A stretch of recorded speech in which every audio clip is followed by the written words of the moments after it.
This is crazy, this is crazy, this is crazy.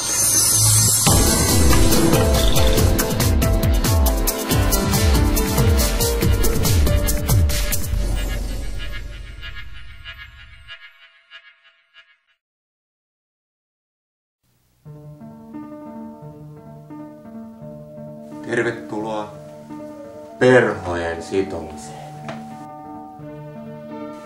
Ahmankäpälä, pinsetit, tukiteline, hammasharja.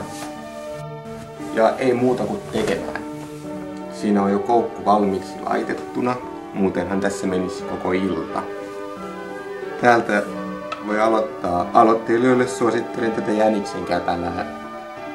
Tästä lähtee hyvin nämä karvat irti, mutta mulla on sitä täällä valmiina jo eri värisiä. Muuten tässä menisi koko ilta, jos mä tästä rupesin näitä nyppimään. Tässä on kultalankaa. Nyöritään tämä pauttiaralla. Sitten yritetään saada se tuolta, tää on vähän niin kuin naiset askartelee, niin laittaa tuolta reiästä. Karvat kun saa siihen kiinni, niin sitten se vaan sidotaan. Siinä se nyt sit on kirva.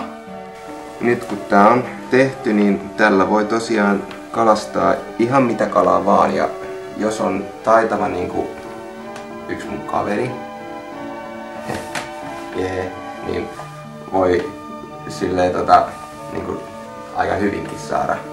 Niinku siis sehän on saletti homma, että kalastaminen on niinku paras harrastus, mitä voi niinku kahluuhousut jalassa tehdä, ja sen näkee ihan kaverin ilmeestäkin, että kun tulee kalasta tai menee kalaan, niin ihan niinku toinen mies.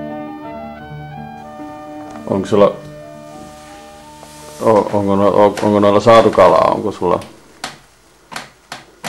On saatu kalaa.